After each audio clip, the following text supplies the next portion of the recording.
नमस्कार। देश और दुनिया की तमाम फटाफट खबरों में आपका स्वागत है। खबरों के लिए आपसे निवेदन की यदि आपने हमारे चैनल को सब्सक्राइब नहीं किया तो कृपया करके आपके अपने चैनल को सब्सक्राइब कर लें।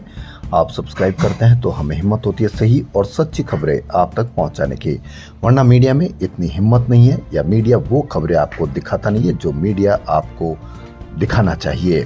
मीडिया पर आपको हर राज्यपाल उस राज्यपाल का नाम भी पता होगा जहां की गैर भाजपा सरकारें हैं, वरना जहां भाजपा की सरकार है वहां के राज्यपाल आपको नाम तो बहुत दूर की बात है, वहां कुछ भी पता नहीं चलेगा। ऐसे ही तमिलनाडु में राज्यपाल ने क्या काम किया है यह आप भली भांति जानते हैं, या राज्यपाल का कार्य किस तरह से संवैधानिक स्तर पर सही है गलत है, इस पर भी आप अवश्य कमेंट करके बताएं। वहीं तमिलनाडु में एक्टर विजय के सरकार बनाने का रास्ता साफ हो गया। चुनाव में दो सीटें जीतने वाली वीसीके और आईयूएमएल ने विजय की टीवीके पार्टी को अपना समर्थन दे दिया है। तो बड़ी खबर, इसी के साथ टीवीके के पास बहुमत के लिए जरूरी 118 विधायकों की संख्या पूरी हो गई है। वीसीके और आईयूएमएल के समर्थन के बाद विजय के पास 121 विधायकों का समर्थन हो गया है।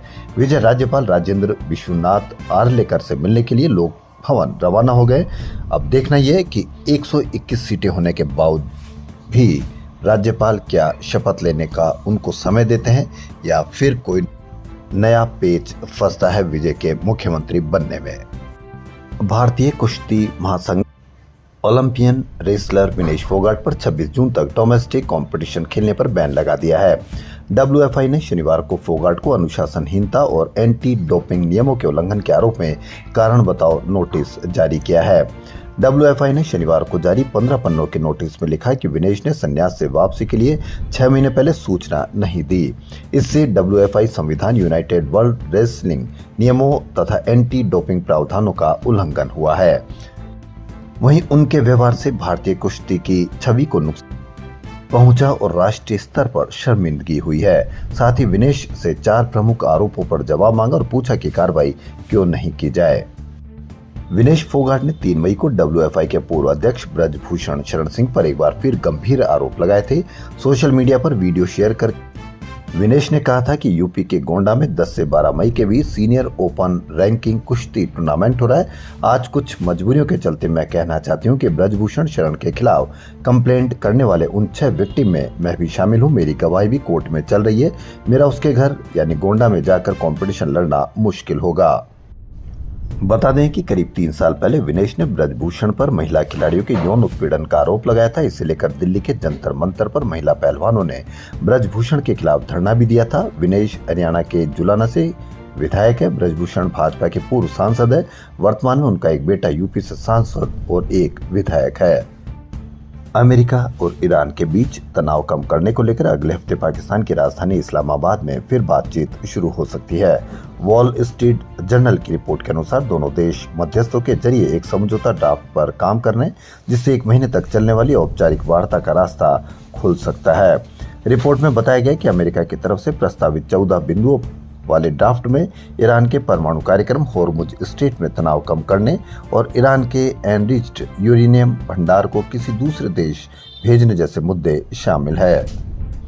शुवेंदु अधिकारी शनिवार को पश्चिम बंगाल में बीजेपी के पहले मुख्यमंत्री बने। शुवेंदु ने बांग्ला में ईश्वर के नाम की शपथ ली। शपथ के बाद उन्होंने प्रधानमंत्री को झुककर प्रणाम किया। आईपीएल 2026 का 52वां मैच आज राजस्थान रॉयल्स और गुजरात टाइटंस के बीच खेला जाएगा। मैच राजस्थान के होम ग्राउंड जयपुर के सवाई मानसिंह स्टेडियम में शाम 7:30 बजे से होगा। फैंस की नजरें युवा ओपनर वैभव सूर्यवंशी पर होगी। उन्होंने पिछले साल गुजरात के खिलाफ अपना पहला आईपीएल शतक लगाया था। भाजपा के पास बेरोजगारी का जवाब है सिर्फ लाठी। जी हां, कांग्रेस के पूर्व अध्यक्ष राहुल गांधी ने पटना में शिक्षक भर्ती परीक्षा की मांग करने वाले युवाओं पर लाठीचार्ज किए जाने को लेकर भाजपा पर निशाना साधा। उन्होंने कहा कि बेरोजगारी देश की सबसे बड़ी समस्या है। कांग्रेस अध्यक्ष राहुल गांधी ने पटना में शिक्षक भर्ती परीक्षा की मांग करने वाले युवाओं पर लाठीचार्ज किए जाने को लेकर भाजपा पर निशाना साधा। कहा, देश में सबसे बड़ी समस्या बेरोजगारी है, लेकिन भाजपा युवाओं को इसका जवाब लाठी से देती है। तो बड़ी खबर, राहुल ने दावा किया कि युवा भाजपा के झूठ से तंग आ चुके हैं और वे अब चुप नहीं बैठेंगे।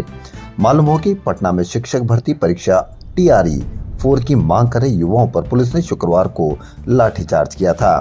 प्रदर्शनकारी इस परीक्षा के लिए रिक्तियों का विज्ञापन तत्काल जारी करने की मांग कर रहे थे। अब देखना यह है कि राहुल गांधी ने जो कहा है कि लाठीचार्ज बड़ी बात है भाजपा के लिए, युवाओं के लिए, बेरोजगारों पर। खबरों में फिलहाल इतना ही। धन्यवाद।